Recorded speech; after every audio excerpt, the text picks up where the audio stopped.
خانواده تو لایق بهترین هاست. خانواده را غرق در عشق کن. شامپوهای شاوما برای همه افراد خانواده.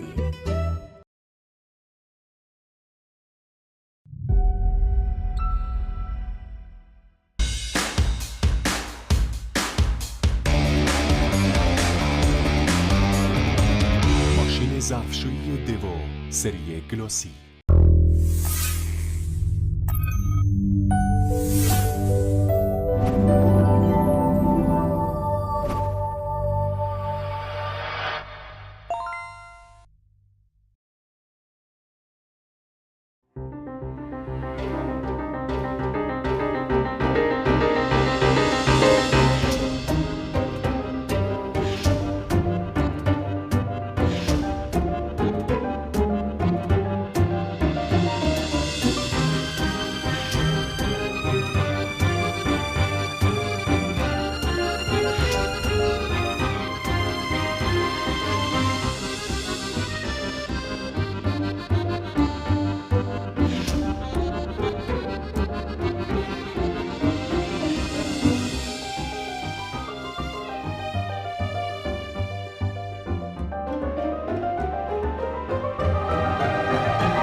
بفرمایید اونجا باید بشه. اینجا باید بشه. خب هر کی جای خاصی داره؟ اینجا نه جای من اونجایی نیما. نه هر کی جای خاصی نداره. بشین برو. سلام عرض می‌کنم. سلام، متشکرم. خیلی ممنون. اجازه بدین که من بشینم و کلی حرف داریم. سلام. خوش آمدین. سلام. متشکرم. سلام عرض می‌کنم. امیدوارم که حالتون خوب باشه و بهترین ها رو براتون آرزو میکنم. این برنامه نامش اسکاره. چون اینو بگم، چون ریتم برنامه خیلی تنده، یعنی باید تند باشه. من سریع حرفامونو میزنیم، یه توضیح کوچیکی راجع به برنامه میدم و سریع میریم سراغ اصل مطلب. این برنامه نامش اسکاره، همونطور که از دکور میبینین و تصویرهایی هم که اینجا نصب شده، به خاطر اینکه اینها آدم‌های بزرگی بودن که حالا خیلی‌هاشون اسکار گرفتن، خیلی‌هاشون نگرفتن، ولی مهم نیست.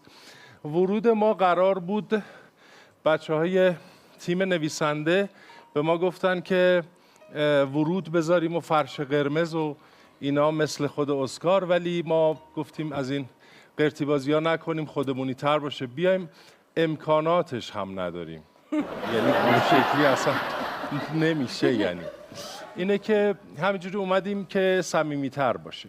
این برنامه کپیه از برنامه‌ای به نام تاسک مستر که در کشورهای اروپایی و جاهای دیگه سال‌هاست پخش میشه. ما سعی کردیم یه ذره اینو ایرونیزش کنیم و خدمت شما ارائه بدیم. اصلش رو میتونید برید ببینید. یه جور دیگه سعی کردیم یه بخشایش رو حفظ کنیم، یه بخشایش رو کپی کنیم، یه بخشایش هم از خلاقیت بچه‌های نویسنده و اتاق فکر ماست که تبدیل شده به این شکلی که الان میبینید. دلم خیلی براتون تنگ شده بود، خیلی وقت بود که اینجوری با هم نزدیک حرف نزده بودیم، با همه دوستانی که در سالن هم تشریف دارن. همینطور یه گپ و گفتی میزنیم. هر برنامه 4 تا شرکت کننده داره و 4 نفر شرکت کننده داره از آدم هایی که شما بسیار دوستشون میدارین و علاوه بر گفتگو و حرف و گپ و اینها، یه سری چالش هست که بچه ها در یک ویلایی، یک جایی دیگری، این چالش ها انجام شده توسط نیما که در واقع همکار منه و با همکاری هم این مسابقه رو بله متشکرم. خیلی ممنون. این مسابقه رو با همکاری هم اجرا میکنیم.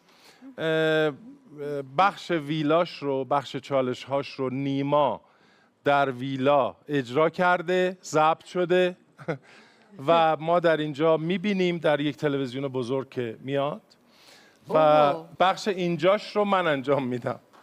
بخش اینجاش رو من انجام متشکرم. بخش اینجاش رو من انجام یک تیم نویسنده، یک اتاق فکر داریم درجه یک، یکی از یکی بهتر، بچه های بسیار خلاق، همه این تسکا رو نوشتن. بله آره بله همه اینا رو نوشتن و اینا. من خیلی کاری نیستم تو این برنامه، فقط اجرا میکنم و سعی میکنم که لحظات بسیار خوبی رو برای هم داشته باشیم. بریم سراغ مسابقه و کم کم هممون متوجه میشیم، هنوز خودمونم خیلی نمیدونیم میخوایم چیکار کنیم. کم کم متوجه میشیم که چجوری پیش میره و کم کم جا میافتیم، درست میشه و این قسمت اوله و این برنامه رو پیگیری کنید. به نظرم خیلی جذاب خواهد بود. الیکا عبدالرزاقی،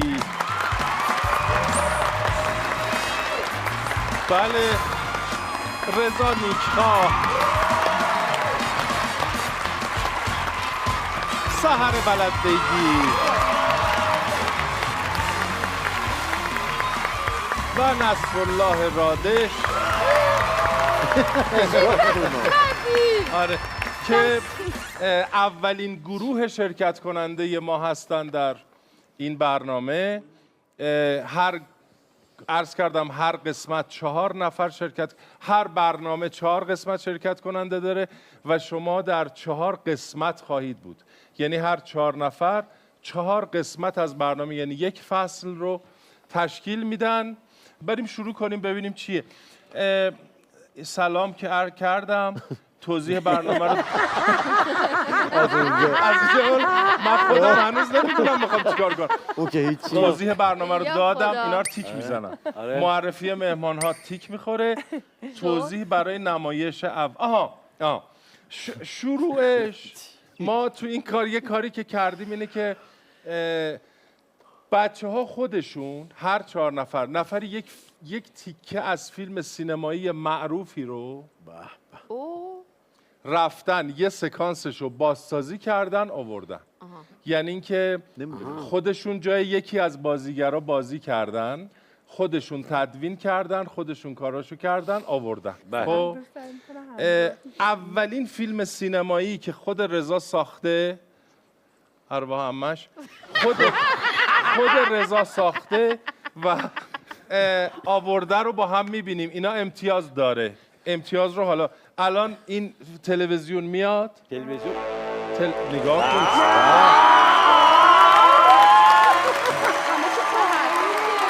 یعنی ته سیستمی ما دیدیم. به به. اینجا نمایش داده میشه. سلام اسکار. الان میریم سراغ فیلم سینمایی که رضا نیکخواه ساخته حالا و خودش جای یکی بازی کرده و دوبله کرده و تدوین کرده آورده. حالا خیلی خوب ببینیم.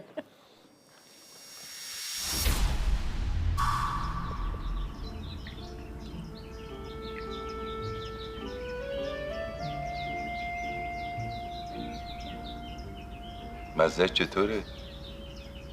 زاشو ملسه یه کمی هم تونده به خاطر خواص زیادشه. خوبه من از وقتی خودم میخورم پوستم خیلی شفاف شد. میسوزونه میسوزونه ولی خب خیلی حال میده. آره واقعا حال میده.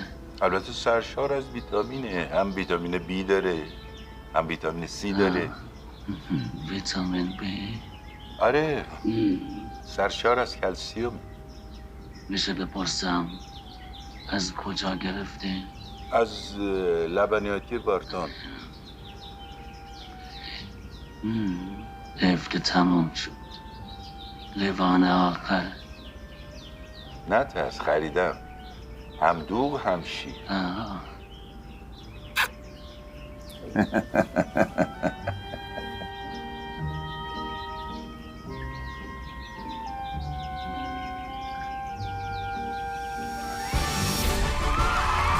باریکلا رضا، باریکلا. خوشحالی شده. رضا اینو خودت سلام علیک میخوای بکنی وقت بگیری سلام علیک. نه میخواستم تشکر کنم از اینکه به این خوبی ساخته شده. خودت کاری نکردی من فقط بازیش مال من بود. ولی به نظرم بهترین بازی عمرت بود. تو زندگی واقعا میگم چون خیلی کوتاه بود و سریع تموم شد. خب اینو من تیک بزنم. سینمایی رضا نیکخواه رو دیدیم. آهان خب آهان چیه؟ آهان چیه؟ اینجا نه هیئت داوران داریم نه شورای نمیدونم چی خودم امتیاز میدم هر جوری دلم بخواد. رضا بوس فرستاد برام. من انصاف رو رعایت میکنم ولی امتیاز دست منه. من که هیچ کاری تو این خوبه برنامه یعنی. نکردم که قشنگه. امتیاز دیگه میدم. آقای مدیرین دیگه صاحب نه دیگه نه امتیاز ولی منصفانه و با اصلا هر رعایت چی آقای همین مدیری امتیاز رو عدالت داره و- کم میکنه. همین این داره امتیاز رو کم میکنه. حرف میزنه؟ نه نمیدونم. خب اینجا من تازه الان دیدم آمدن تلویزیون. که پس یه بار دیگه ببرن عقب اینو بیاد. نه اینو تیک بزنم چون اومده. مثلا سینمایی نیکخواه تموم شد. کارشو انجام دیدیم تموم شد. توضیحه که امتیاز سینمایی در برنامه 4 دیده می شود. امتیاز سینماییمون برنامه 4 سینمایی تک تکتون رو در 3 برنامه دیگه هم میبینیم. در قسمت آخر قسمت 4 امتیازهای سینماییتون داده میشه. اینم تیک خورد. حالا چالش آی. که نه حالا میگیم اصلا تسک میگیم آیتم میگیم سرگرمی یک هرچی. هر بازیگری یک هدیه برای اون یکی آورده بدون اینکه اون طرف بدونه چیه. با توجه به شخصیت اون آدم دیگه یه هدیه براش آورده. الان مفهومه؟ بله. الان شما یه هدیه آوردید برای کی؟ برای سحر ولد سحر ولد بگی. نیکخواه یه هدیه آورده برای رادش. رادش یه نمی‌دونه نیکخواه برای یه نیکا هدیه؟ یه نیکا برای نیکا. من یه نیکا برای یه کی؟ هدیه آورده برای نیکخواه. نیکا؟ آره بله. این دوتا با هم ما دوتا با هم. بله. حله. آسون شما بود. هدیه‌تون رو بدید به سحر.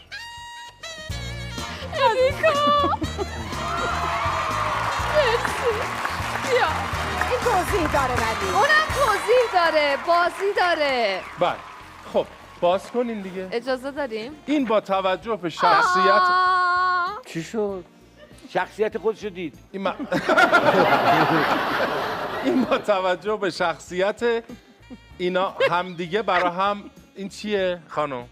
اینجا برام آلبوم عکس داره از این مال کودکی امین زندگانیه. آخه به افتخار امین. عزیزم چقدر جذاب و هیجان انگیز. چی آورده برات چی سحر؟ شخصیت این چیه؟ سحره نشون بده. آخه خودشه. شبیشه.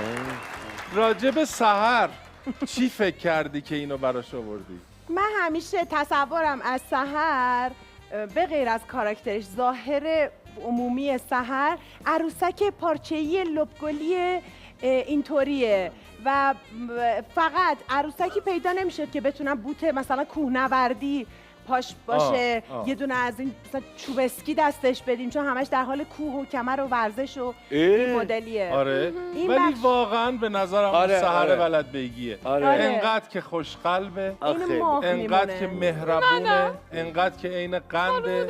بر همه اینا برعکس نیکخواه. خب الان شما رادش خیلی ممنون که دست رادش زدی. کادوشو بده کادوشو بده به بفرمایید رضا. آقا. من فکر می‌کردم برای کادوت هم بگیر. آیتم باید اجرا کنم. این هیجان انگیزه. من گفتم اون تا بوس نکنه ول میکنه. برو رادش برو. خب این فقط اگه طلا باشه یه 2000 میاد. رضا باز کن سریع مهم وقت نداریم معنویشه. تایم داره میره. ها بریم. میریزه ها. این چیه؟ کتاب من که آقا در قابلمه میخواد ورداره توف میزنه مثل اسکناسه یعنی همه چی رو اسکناس میبینه. چرا توف زدی؟ چیه؟ اون؟ شبیه رادش بگو چیزیه چیه؟ بین این هویج پلوه. هویج پلو دوست داره رضا؟ نه من خودش شبیه هویج پلو میبینم. نه دلیل داره چون هویج پلو غذای مورد علاقمه. خوش آب و رنگه، خوشمزه است. به نظرم خیلی خوشمزه. رضا خوش آب و رنگ رضا خوش آب و رنگ و خوشمزه است. به چشم من ولی چشماتو عمل نه کن. چشم مشکل داره واقعا. خوش آب و رنگ و خوشمزه. این چیه آوردی؟ این بوده. گفتم خوش آب و رنگه آبشه. آبش.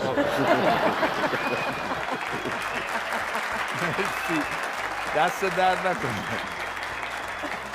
چرا همه چیزایی که شماها در رضا میبینید من هیچ وقت نمیبینم؟ ما هرچی هم سعی میکنم نمیبینم. آخه ما چشامو مشکل داره دیگه. رادش باز کن. الان این که میبینیم برداشت رضا از رادشه؟ منم نمیدونم.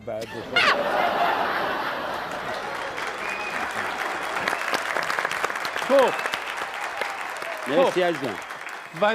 ولی رادش گفت شیرین پلو یعنی حالا هویج هویج من و میگم. آب یعنی اینکه تو خوش آب و شیرینی و مثل آب زلالی و خوش آب و رنگی. به هر حال رادش مزخرف زیاد امتیاز باید بدم الان. من به کادوی الیکا امتیازامون از 1 تا 10. خب من به الیکا برای این کادویی که به سحر داد 7 میدم. 7 از چند؟ از 10. از 10. 10 خوبه. دیگه. از 10 از کمه. 8 10. 9 داره. خیلی نزدیک. خب من تو مای دوست 1 و 2 بیاین سحر ولد بگی نگاه کن. آه. بابا باریکلا. خب اینم سحر ریتمش ولد تنده. بگی زحمت کشیده 7 امتیاز. سارم ها. برو دیگه. نیکا گلابی داده. خب خیلی چجوری امتیاز میگیره؟ نیکا خیلی فکر کرده روزها و روزها زور زده یه گلابی آورده. الان این 3 امتیازی که میدم فقط به خاطر هوششه. چقدر؟ 3 الان امتیاز رادش. من قشنگ نشستم برنج درست کردم. آره ولی کلن اصلا مفهوم کاری که کردی غلط بود، چون نه رضا شیرینه نه مثل آب زلاله. در نتیجه ما در نتیجه امتیاز 2 رو برای رادش در نظر میگیریم. اصلا کلا راه و اشتباه رفتیم رادش. بریم سر چالش بعدی که در ویلا توسط نیما انجام شده. آخورزا نار چیزه؟ باقالا فروش چرا بابایه؟ چربی خورشتم که بابا پیری لمره همه چی اینه گلده. لذت با هم بودن و سپردن ظرف‌ها به پریل.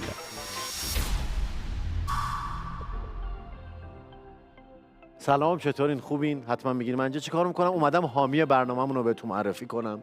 کسی نیست جز اسنووای بزرگ. بله، همینطور که میدونید اسنووا کلی محصول داره. یکی از محصولاتش که مد نظر ماست و میخوایم بهتون معرفی کنیم یک تلویزیون 65 اینچ سوپر QLEDه. تو این تلویزیون که فرقش رو با باقی تلویزیون ها یعنی متمایزش میکنه اینه که یک سیستمی کار کرده در تلویزیون به اسم کوانتوم دات.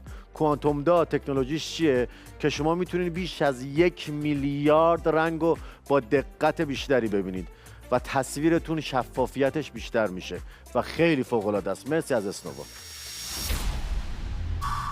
شروع کنیم. نیها. خب 5 دقیقه بیشتر وقت نداره. خیلی خوب. 5 دقیقه. رشته تحصیلیتون چیه؟ 伊朗学，伊朗学。 ایلشوه؟ نشون بدید چه کار میکنی؟ 伊朗，我专业伊朗学。 یه بار دیگه بگی. سخت رشته تحصیلی؟ 有一点。 با چی سر کار دارین؟ 伊朗啊，叮咚的叮咚咚的滴滴咚。 موسیقی خوندی؟ ساز میزنی؟ میخون. خواننده این؟ علت جوه؟ ایتالیایی شد. بریم بعدی. به سال بعد. نمیفهمم. ایران. خب شغل رشته تحصیلی شما ایران شناسیه؟ ایران شناسی؟ درست. شغلتون چیه؟ خوب توضیح خوب. توضیح خوب متوجه میشین شما. 我工作是从中国进口木材，铁锹 همش 的 توی 木材。 فرمه جوابا. و ادا شده مثلا کلنگ میزنی کلنگ بزن من بدونم. 你刚才说什么？ با بیل بیل میزنی بیل گل ایران بیل ایران بیل کشاورزی شغلشو گفت. داره میگه گفت. شغلتون به چوب ربط داره؟ کار صنعتی میکنین؟ شغل صنعتیه؟ نه همون که گفته به نظرم. 长城。 آروم بگی میگه. خوبی ده یواشکی بگو. فارسی بگو. 中国的长城。 فارسی بگو. 我是 برو خدا. خواهش میکنم. بیل میاری؟ یه. بیل میفروشه. بعدی. تفریح مورد علاقه شما به چوب ربط داره؟ نه همه به چوب ربط نداره. بدمینتون مثلا 不是这个。 ادا شده فوتبال دستی تفریح 钓鱼，钓鱼。 چیه کار انجام بده ورزش 然后شمشیره نه 没有球，没有球，这个没有。 از اینا 没有。 تایچی چوان. چیز خاموش شد. اینا هیچ کدوم نیست. چیه پس؟ 很长的鱼竿，然后 چیز بدی نگه. حالا من میگم بریم بعدی شما. بریم بعدی. این همون چیز قبلی گفت چیه ماهی گیری یه دستی ماهی میگیری اینجوری ماهیگیری شخصیت کارتونی مورد علاقش 功夫熊猫， کنفوی شماشو پیدا کنی کنفوش معلومه. 功夫熊猫，大大的肚子，به هم ریخته. کنفو با ورزش اسم کارتونه رو داره میگه. پاندای کنفو کار. کنفو شما کنگفوی پاندا چیه کنفوکار آره اون پاندای هیچ کدومو نگفتین آقای نیکا. فقط سوالا رو میپرسین. رنگ مورد علاقت 有，不是这个颜色，不是 سفید 不是 زرد قرمز خورشید زرده 卡其， کاچی چیه؟ کاچی بحث کاچی که غذاست که رنگی نیست 不是的， آبی؟ 不是 ترکیب اینا؟ هیچی نه. چه رنگی؟ این رنگی؟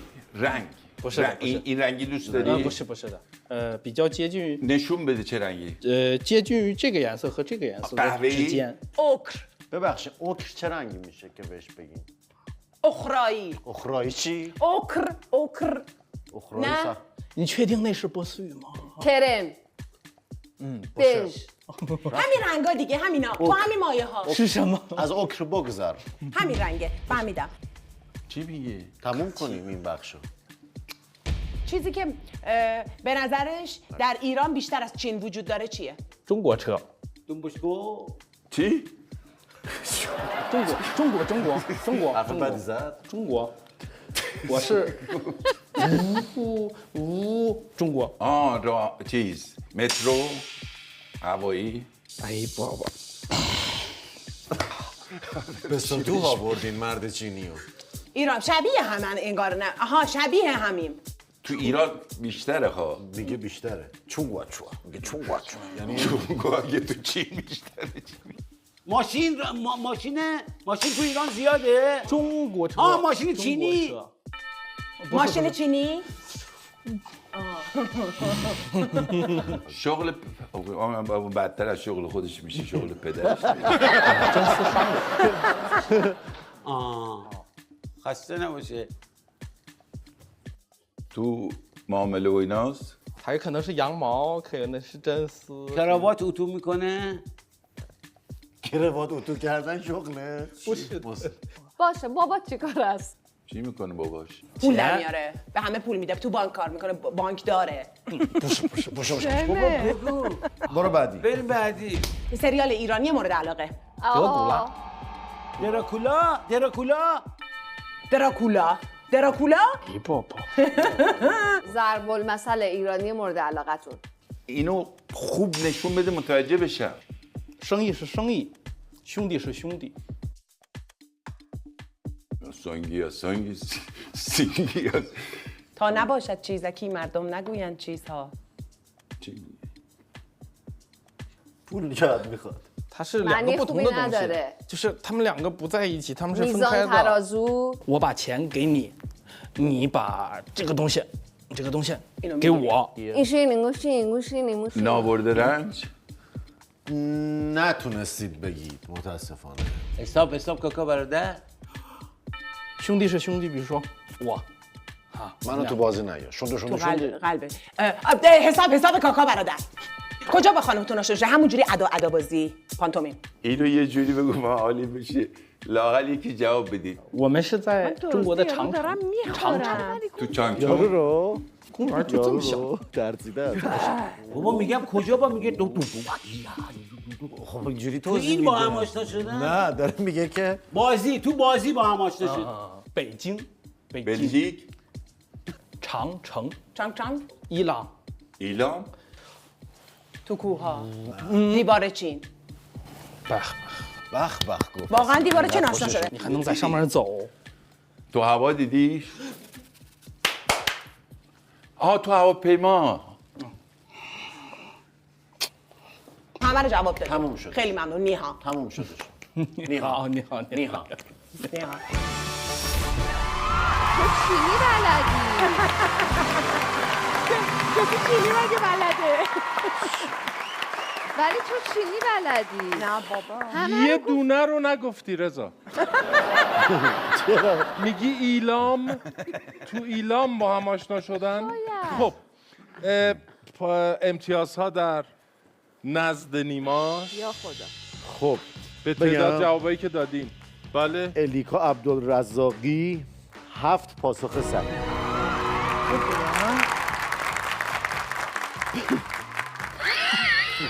نوبت نیکاهه. آره. نگو میخوای نگو. یه دونه کی جواب دادی؟ یه دونه پاسخ- چی بود؟ بود. نمیدونم چی جواب دادی؟ اشتباه نکردی؟ نه اصلا یه دونه هم آخه جواب نه، همون. نداد. نه یکیش پاندای کنگفوکا رو گفت. آره آره. آره پاندای دراکولا رو بازیه رو گفتم نه پاندای کنگفوکا رو گفت. پانتای گفت خبر نمیتونه اون موقع هم شانسی گفته. کوفتکار. الانم نمیتونه بگه. چیه؟ پاندای کارتونه کوفتکار. کارتونه چیه؟ پاندای پوفتکار. کاندولای پختکار. نه نه اون رو درست گفتم یه بار میتونه درست یه بگه بار. هر چیزی. سهر مثل ولد لگاریتم بیگی. گفت. سهر ولد بیگی. بله. شما این دیگه. بله. تو این خوشحالم. 2 پاسخ صحیح. 2 پاس. باشه مرسی. دستم درد. راضیه. نصرالله رادش. به به. رادش هم زیاد جواب داد. نه. چرا؟ 5 پاسخ صحیح. بله. ببین. من اگه جالب شد. گفته نمیرفتم برای خوردن یارو. خب آقا چند تا امتیاز دادی که 0 بود آقا به تعدادی که جواب دادی یکی شما یه دونه. شما شدید 4 الان. 5 تا رادش، 2 تا سحر، 7 تا الیکا. عالی هستی رضا. اینو بچهای صحنه ساختن. ما نفری یه اسکار میدیم. نه نه نمیدونم. اگه نمیدونم. برندشن. اگه برندشن از این اسکار خیلی هم سنگینه و توپره. جان گفتی نفر یه دونه میدی آخه دیگه چه مسابقه ایه چه خب. حسابی؟ نفری 3 تا میدیم مثلا تو کیسه آقا ببر. یعنی یه نفر یکی یه دونه بدین به برنده یه دونه اضافه بدین چرا میخوای چیکار؟ چون از همه جلوتره اینو میگه. اصلا همینی که به همه میدیم هم نباید به تو بریم. چه وضع امتیازه؟ این یکی چیزیه که در استودیو برگزار میشه. اینا رو اصلا نمیدونید راجبش. این جالبه. هیچی نمیدونین. خیلی بده. خیلی سخته. و امتیاز بالا داره. یا خدا. جلوی الیکا رو بگیری. از الیکا سوال میکنم. نمیشه پاشد گفتین ما بشینیم. به جاش نیکخواه جواب میده. بله. چی؟ یعنی چی؟ جواب سوال که ایشونو از من الیکا باید میپرسم بدم؟ و شما بگو جواب همین سوالو. همینه که هست. سوال الیکاست. بله. ولی شما باید جواب بدین، لطفاً جواب بدید. مربوط به من میشه، به امتیاز آقا من امتیازش مربوط به کی میشه. میدی؟ به من. امتیازش اون دیگه اگه میخوام امتیاز خودت به بده، الیکا خواهد میدی خودت من جواب می‌کنی. ندم. نه ببین چون شما جواب میدی الان امتیاز مال شماست. زمانی آها، که خیلی. الیکا جای فلان کس جواب میده امتیاز پس هر جور الیکاست. راحتید آقا این. درست اه. شد؟ پس هر چی درست جواب بدین امتیاز خودت. میگیرین. آها. امتیاز بالا میگیرین. سوال خانم عبدالرزاقی با چقدر پول حاضری توی فیلم خیلی بد بازی کنی؟ چیش کردن با 1 میلیارد بازی کنی؟ گردن عالیه. این چشمان پر اشک من. ببین روحیاتتو دادیم دست کی؟ با 2 میلیارد عوض کرد. ببرش بیشتر نه ولی ها. نه بیشتر 2 میلیون. بازی حاضره؟ نه بازی نمیکنه. با چقدر؟ فیلم بعد بازی نمیکنه. با چقدر؟ شما الان بازی میکنه. شما الان 50 میلیارد بدن خودت بگو بازی نمی‌کنی یه فیلم بعد؟ خیلی با استقبال میکنم.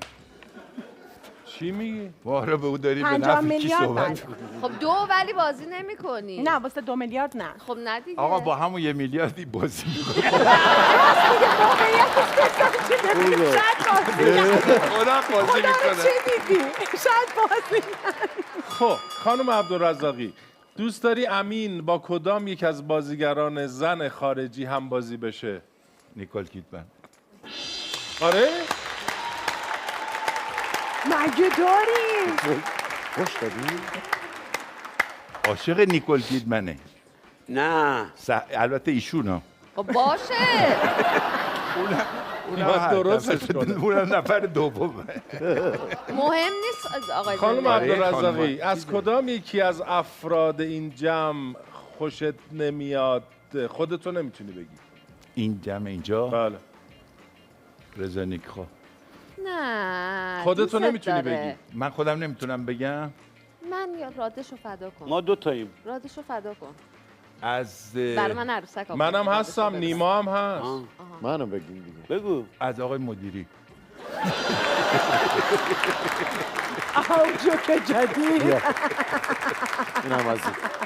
اصلا با بالا رفتن سن هم تغییر نمیکنه. این اصلا فرق. خب سوالات از سحر ولد بیگی رادش پاسخ میدهد. 1 چطور شد؟ سحر اگر چی شد؟ بازیگر نمیشدی چه کاره میشدی؟ عروسک ساز. عروسک ساز. تایید یا نه؟ نمیدونم. کارهای دیگه بود چه من میشم.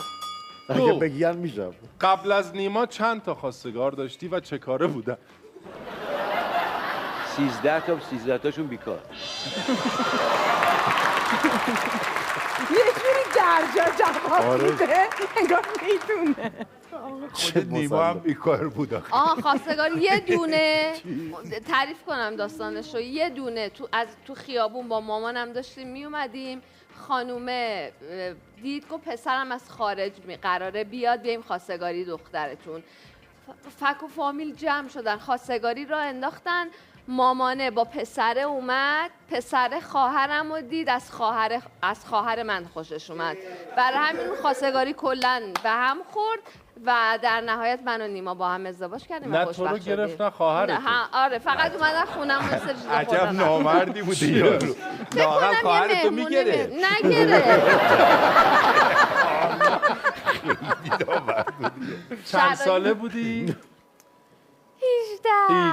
آره خواستگار دلم میخواست ولی اصلا از نیما بهتر مگه داریم؟ خب نبود دیگه اون موقع. نه اون موقع نبود الان هم. آره نه نیما که من و نیما از بچگی اسممون رو سنگ برای هم نوشتن. میگم اصلا نیما بهتر مگه داریم در نه. جهان؟ خدای نیما نه. جان سلام به افتخار نیما. 3 از کدوم کاری که توش بازی کردی راضی نیستی سحر؟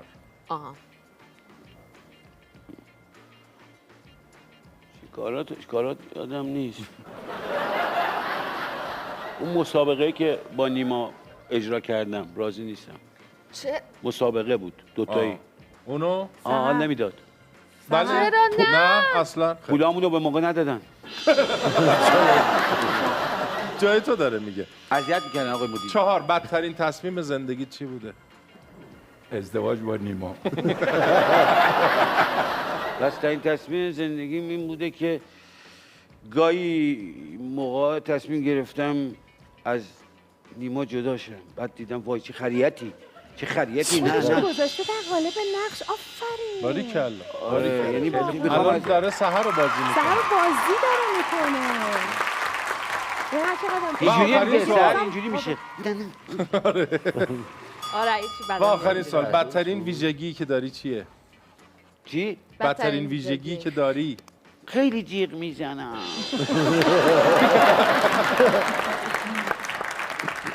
واقعا جیغ میزنی؟ میگن. چرا من تا حالا جیغ تو نشنیدم؟ نه میدونم خودم میدونم.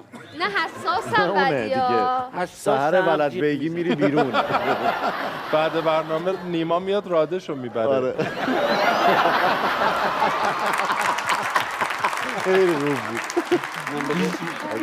خب آی مدیری رضا بیا بیرون. تموم شد سوالامون. سوالات از رضا نیکخواه. خانم عبدالرزاقی پاسخ میدهد. بدترین عادتت چیه رضا؟ ای وای چه کار سختی دادید به من. بدترین عادت خودت چرا فکر میکنی رضا؟ عادت بد نمیدونی زیاد داشت چجوری ندارم. فکر میکرد. نه آخه دارم میگردم میبینم عادت بد ندارم اصلا. اصلا فشار نده عادت خودتو. بد بذار ندارم ایشون جواب ولی میده.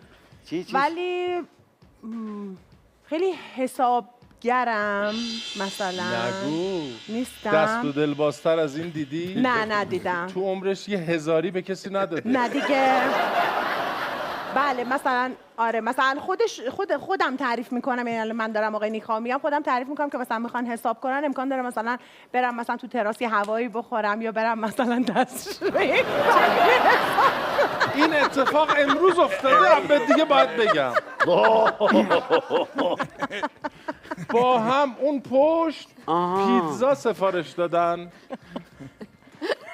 تا گفتن پیک موتوری اومد پیتزا ملکیه رضا رفت دستشویی.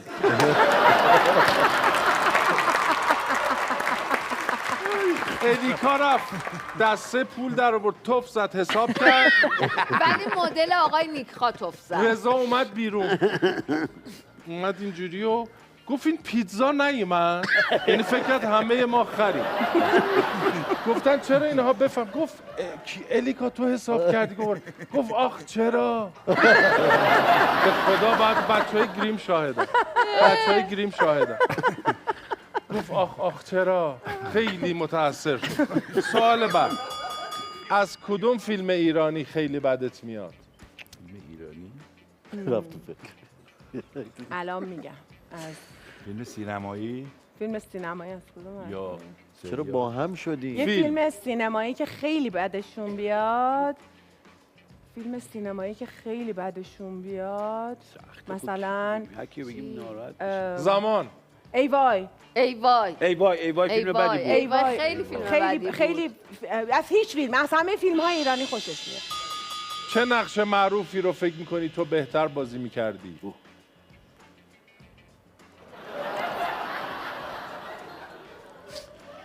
آژانس شیشه‌ای. لاپاتا. بگو. یه فیلمی که فکر میکنم بهتر میتونستم بازی بکنم. نقش من در واقع متر 6.5 جای نوید محمدزاده. رضا. چرا که نه؟ بد گفتم؟ نه. گفتم دیگه. و آخرین سوال بدترین ویژگی که داری چی؟ نداره که. خستتو گفتم دیگه چی بگم؟ آها مثلا خب برای برداشتن هر چیزی که مثلا اگه کاغذ نباشه یا هر چیز دیگری مثلا اگه یه جعبه هم باشه قبلش اینطوری میکنم بعد برمیدارم. فکر کنم خصلته. راست هر چیزی مثلا اسکار رو بهم بدین قبل از وقتی برای اینکه عاشق اسکناسه. من عاشق دلاره. من توف میزنم؟ نه الان شوخیشو یادتون به نظر من قدر توپشو نمیفهمه. الان در قابلمه. در قابلمه. قدر توپشو نمیدونه. قدر توپتو در قابلمه که این کارو کرده. برای در الکی خرجش قابلمه می‌کنی. توف میزنم.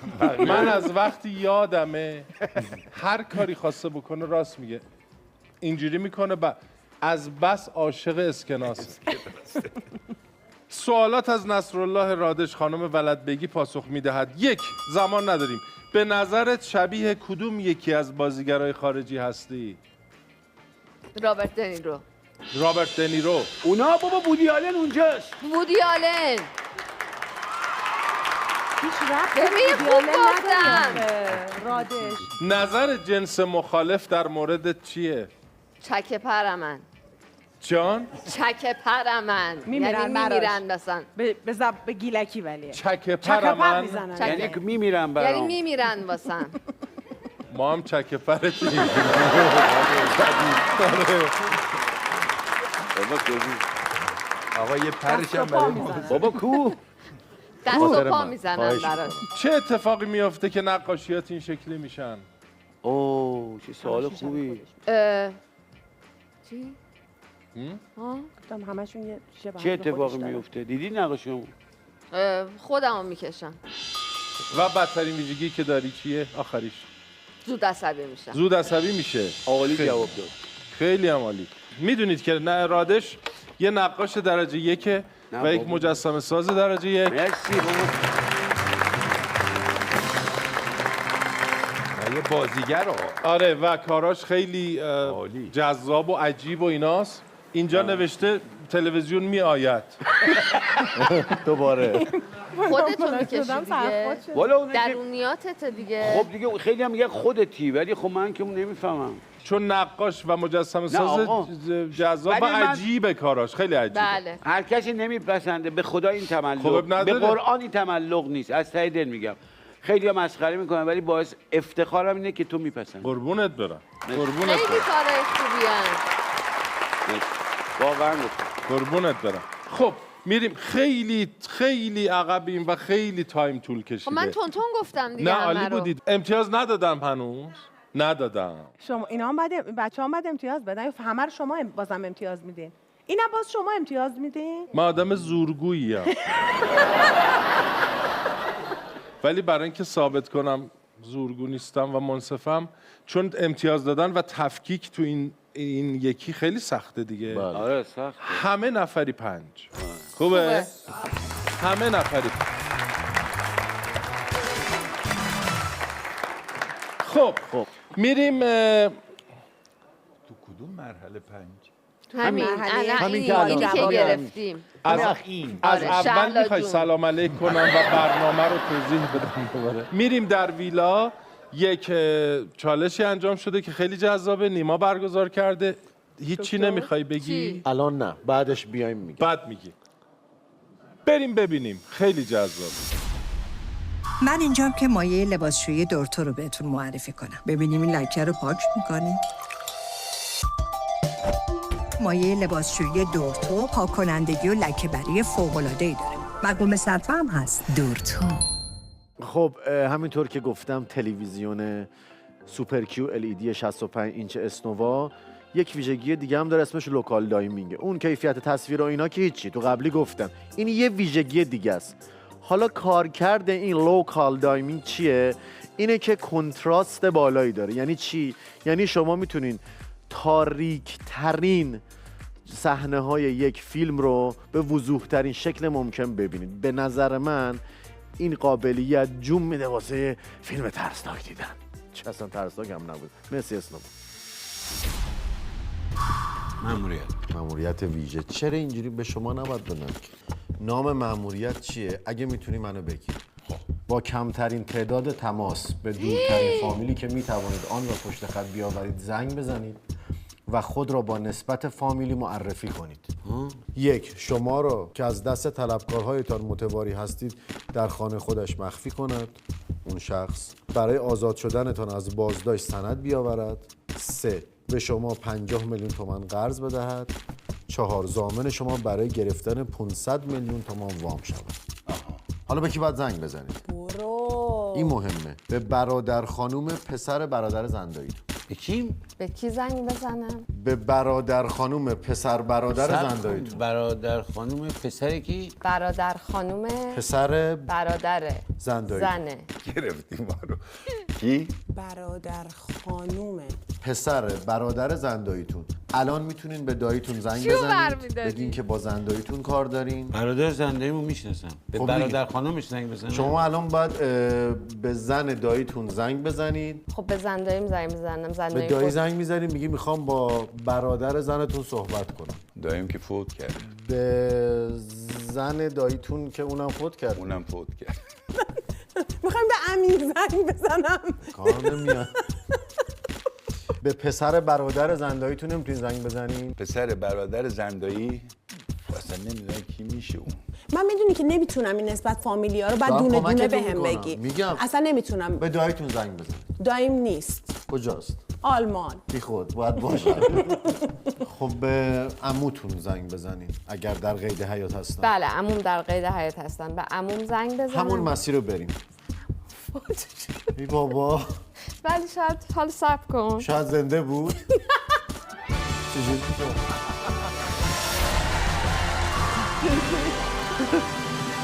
خب الان توضیح این مرحله بود دیگه.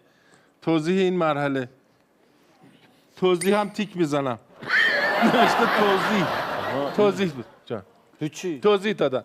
باید این که گفتن پیدا میکردین برای شما که میدونین. نه میگم این چرا تو کنداکتور بود یهو؟ چی؟ توضیح رو نمیدادیم تو قبلیه. نه 3 تیکه از توضیح، خود نمایش، امتیاز دادن بهش.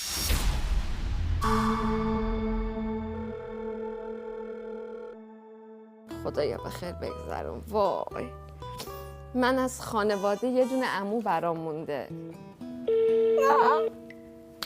الو سلام دایی. چطوری که عجب؟ نوکرتم عزیزم، دلم یهو هوا تو کرد. نه با هوا کردی یهو. یهو دایی. 2 بار زنگ زدم مشغول بودی. دایی بهنام چطور، خوبه؟ خدا رو شکر. والا بگم خوبه، دروغ گفتم. چرا؟ مشکل داره. عمو جانم همیشه من دردسرم براتون گیر کردم. چی شده؟ من الان یه جایی گیر کردم عمو جان. احتیاج به سند دارم. عزیزم من سند ندارم. خدایی شماره‌شو بگو پسرش زن داره. دایی پسر بهنام پسر داره؟ آره. کوچولوه نه؟ زن آره. چند سالشه برای پسرش؟ خودم نمیخوام که. زن نداره، بعد برادر زن خیلی میگی. شماره برادر مریم جون رو میشه برای من من چرا بفرستین؟ میگم مریم؟ شماره برادر مریم جون رو میشه برای من بفرستین؟ برادر مریم ها؟ بله کدوم برادرش؟ برادر دومی. برادر بزرگ دومی، اونی که در قید حیات عمو جان. با اون چه کار دارید؟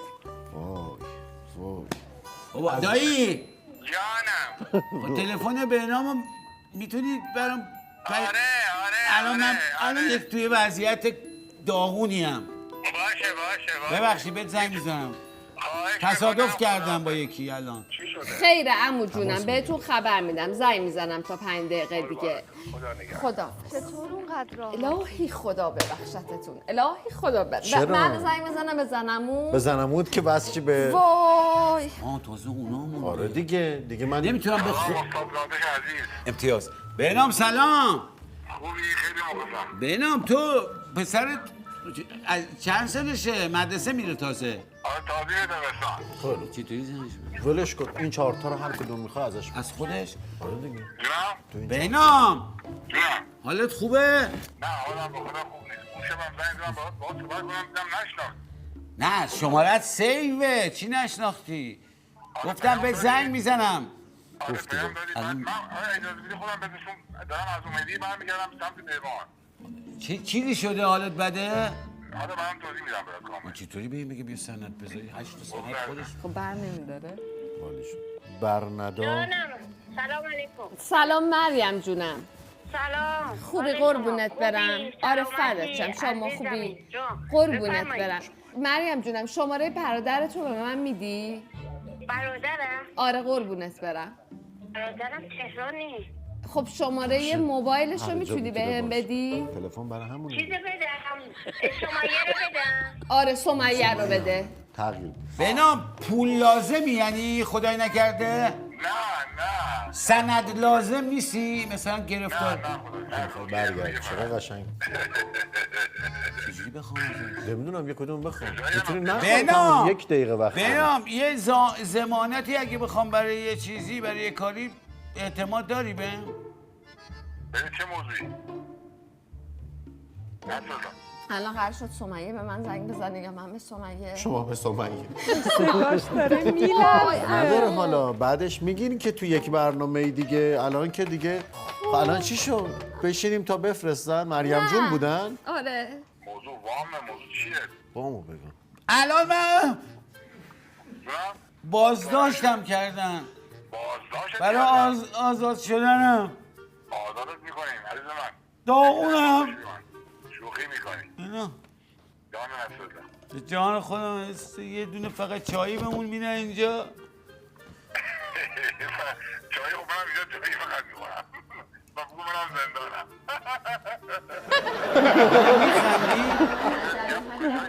چه پیچی؟ خب الان شماره برای من در این حدم برای من شماره نفرستادن چه کار کنم؟ الان بگم واقعا کجا؟ نه دیگه تشکر کنین آقا ممنون من بهت زنگ میزنم ولی نگران نباش پس دیگه من نمیدونم دیگه بریم ببینیم چه تصمیمی میگیرم دورت بگردم خدافظ بریم ببینیم ببخشید چه امتیازی اوکی شدم من آقا این دادش تعلق میکنه من دارم میگم زندانم میخنده بعد چطوری پول بده زامنش تموم شد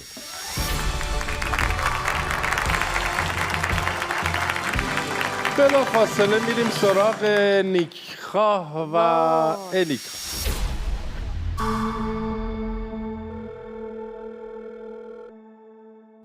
گرفتیم کی هست اصلا؟ این پسر داییمه. البته دختر خاله زنگ بزنم چی بگم؟ خب بگم سلام. شما زنگ بزن. الو سلام علیکم. سلام علیکم احوال شما چطوره؟ آقای نیکخواه همسر دارم؟ بگین گوشو بدم به همسر. شما چطوری؟ بگین گوشو. ازتون چه خبر؟ سلامتی. محمود جان خانمت هستش؟ نه نیستن خونه؟ خونه نیستن نه شماره برادر خانمت داری تو؟ چی کار نبودم کار خاصی باش ندارم میخواستم یه حالی ازش بپرسم. خب موبایل خودش زنگ بزن. اسم همسرشون چیه؟ سهیل. به سهیل زنگ بزن. الو سلام علیکم. سلام دیدی چطوری؟ قربونه. خوبه چه خبر؟ خبر خیلی سلامتی. شما چه خبر؟ ما هیچی نماز چی کار میکنی؟ سهیل چطوره؟ تئاترتون رو گذاشته بودی. تئاتر بود چی بود؟ آره تئاتر داریم آره این ماجراها و اینایی.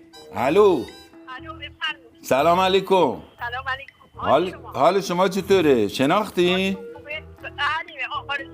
بله شما چطوری؟ حالتون خوبه؟ خیلی ممنون. شما خوبی؟ تلفن برادرتون میشه محبت کنی؟ من می‌خواستم زنگ بزنم راجع به یه موضوعی باهاش صحبت کنم.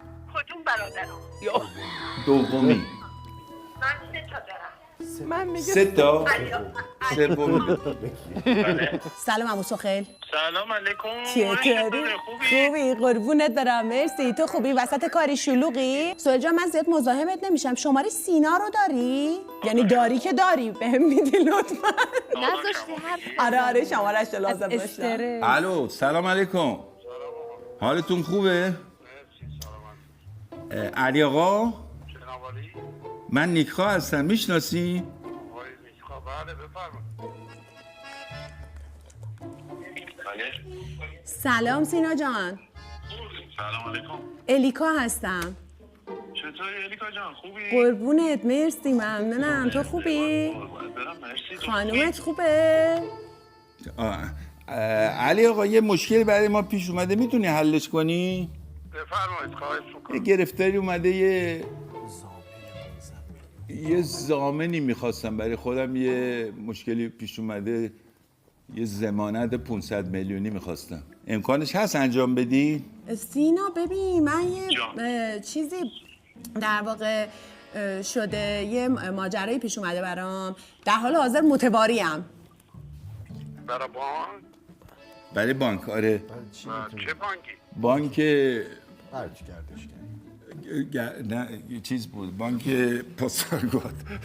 میخواد تو حساب خودت هم بره، هر جوری شده همینجوری نمیگی. جانم بله. الو آقای نیکات صداتون قطع شد. چرا گریه میکنی؟ بگو دیگه. علی آقا جانم بله. بعد اینه که به مامانم اینام نگفتم هیچی، واسه همین یه هفته ای دنبال یک فضایی میگردم که هتل نباشه، یه جایی نباشه بتونم برم بمونم. میتونم بیام پیش شما؟ اینجوری خوره کاز بده قطع و بس بود. نه صدای شما رو دارم من. داری صدا رو؟ 500 بده دیگه. چه اشکال داره؟ قربونت برم مرسی. پس اشکال داره دختر، من خودم نیستم، من مسافرتم ولی ترانه اینا هستن. ترانه اینا هستن. آره لوکیشن میفرستم برای برو دختر اینا. چیه؟ حالا چی کار میکنی؟ بانک پاسارگاد. الان من تهران. بفرستید مدارکتون تا من اینجا میفرستم. مدارکو چشم میفرستم فردا برات. باشه. خیلی ممنونم ازت. خیلی ممنونم ازت. قربونت برم، فدات شم. مرسی. الان لوکیشن دمت گرم. قربونت. دوباره صحبت میکنیم. خداحافظ. بیا دیدی خوبم شد، میری کرج دیگه راحت. خوب شد که یه جایی هم هست الان زیر گریه. خب این الان میری پیش ترانه اینا دیگه. امتیازی که من خیلی بهتر میشد رفت. گریه واقعا بریم تا زنگ میزنی. علی آقا با تماس میگیرم از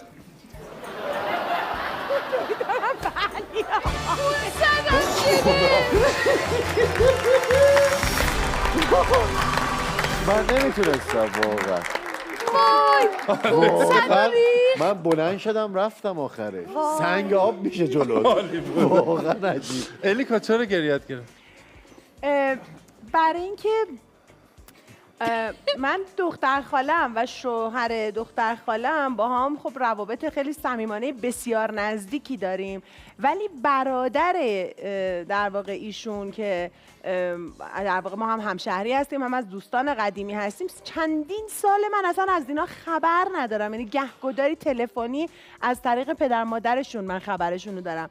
یهو وقتی که پای تلفن من یک درخواستی کردم، گفتم من متواریم و اصلا معلوم نیست، یه دنبال جا میگردم. گفت لوکیشن میفرستم بیا. گفت لوکیشن میفرستم پاش بیا خونه ما، اصلا نپرسید تو چی کار کردی، چه اتفاقی افتاده. اصلا یه لحظه این حجم از محبت معرفت و انسانیت اصلا واقعا نمیتونستم. یعنی شما مرسی که نصف گریه هامو نذاشتید اینجا. آره من واقعا خیلی گریه کرد بعدش. گریه میکردم بعدش. آره واقعا خب چیز دیگه تو این روزگار یه ذره این چیزا کمه. زنگ بزن حداقل. اینجور چیزا کمه و درست میگی. خب آقای نیکخواه آقای نیکخواه توضیح بدید. چی که توضیح بدید؟ 500 میلیون رو چیکار کردی؟ من طرف میخواست واقعا براش بریزه. آره واقعا نه گفت مدارکاتو بفرست ببینم بخونم مطالعه کنم خبر میدم. یعنی نه میخواست ببینه اگه واقعی پرداخت کنه صحیح. سحر بگو چیزی داری بگی؟ نه دیگه یه آبرو حیثیتی بود و نه دیگه همه برباد بگو چیزی داری؟ دیگه نه. من به آقا بینام خب واقعا ناراحت شدم. شما درست برادر زن داریم ولی بچگی با هم بازی بودیم و بزرگ شدیم و اینا. خب و میدونم یه آدم خیلی قویه، خیلی آدم قدرتمندیه و اون که بگه اصلا نمیگه آدم بده و ای کاش این شعور رو داشتم که بهش زنگ میزنم ولی یادم رفته. باید زنگ بزنم واقعا چی شده. هنوز زنگ نزدی؟ از اون موقع آها زنگ نزدی که بپرسی چرا حالت بد بود؟ اما برای خودم دعا فقط میتونم بکنم شعورم بیاد بالا. میگی یادم رفت زنگ بزن. گلابیه بی خود نبود ما بهش چی؟ میگه گلابیه بی خود نبود. خب از اینجا میخوای باشون حرف بزنی به یادشون باشی؟ بینام جان الان یه چیز سحر پیشنهاد خوبی داد، میگه از اینجا براش پیغام بذار. ببینم جان یه زنگ بزن ببینم چته. خسته نباشید. خب اینجا نوشته شده که سحر ولد بگی موفق نشد. بله اینجا هست. اینجا هست. بله سحر ولد بگی موفق نشد. نصرالله رادش موفق نشد. غلامرضا نیکخان موفق شد. مطمئنم بعدش هم دست بزنید. الیکا عبدالرزاقیان موفق شد. جفتشون موفق. خیلی هم عالی. خیلی اینم امتیاز دادن. نمایش مجموع امتیازهای قسمت و نمایش کسی که در این قسمت بازنده شده. خب 2 نفر موفق شدن. بله. فکر میکنم به الیکا باید 9 داد. آها 9 از 9 از 10 9 گرفت. به نیکخواه باید 7 داد. چرا؟ نه هرچی شما بگید. خیلی به سختی موفق شد. تازه محل تردیده. گفت مدارک رو بفرستید ببینم بخونم به شما خبر میدم. بله. ولی ایشونو تو همین الان لوکیشن میفرستم بیا تموم. تر و تمیز. درسته؟ مدارک بفرست تا الان بفرستم برادر. هنوزم نه زنگ زده نه خب سحر ولد بگی خیلی تلاش کرد ولی موفق نشد. تا 3 روز به خانواده‌اش زنگ میزد. فکر میکنم مثلا چون موفق نشد باید 4 امتیاز بدیم و 5 کردن. رادش هم تلاش کرد موفق نشد و گفت من گرفتارم زندانم. اون آقا بهش خندید. نه فهمید دارم دروغ. آره حالا من چون بچه باهوشیه. حالا من مسئله ایشونو به پای شما نمیذارم. شما هم چون موفق شدید به هوش اون امتیاز بده. 4 امتیاز. امتیاز کل الیکا 28، سحر 18، امتیاز کل رضا نیکخواه 16، رادش 16. 3 قسمت دیگه مانده با همین مهمانان و هنوز هیچی معلوم نیست. کمترین امتیاز در این مرحله متعلق به نداریم. برابر شدن. من و آقای نیکخواه 16. 2 نفر بازنده داشتیم این قسمت. بازنده که نه. آره. امتیاز کمتر ولی چون معادل بود هر دوتون باید یک چیزی یک کاری بکنیم. یک کاری بکنیم؟ بله. ما خونسرد بشینیم. آره. چیکار؟ فضای مجازی داری؟ بله. اینستاگرام داری؟ یا اینستاگرام خدا. داری؟ بله. و فعاله. تقریبا. خوبه. به خدا بده برکت. مدت 3 ماه هفته یک کتاب خوب به مخاطب‌های صفحه مجازیتون باید معرفی کنید. هفته یه دونه. 3 ماه هفته یک کتاب خوب به یعنی حداقل مخاطبان 12 کتاب معرفی کنید. این چیزی که گفتیم پخش میشه، مردم صفحه مجازیتون رو دنبال میکنن. عالیه. اگه این کارو نکنید دیگه خود دانید.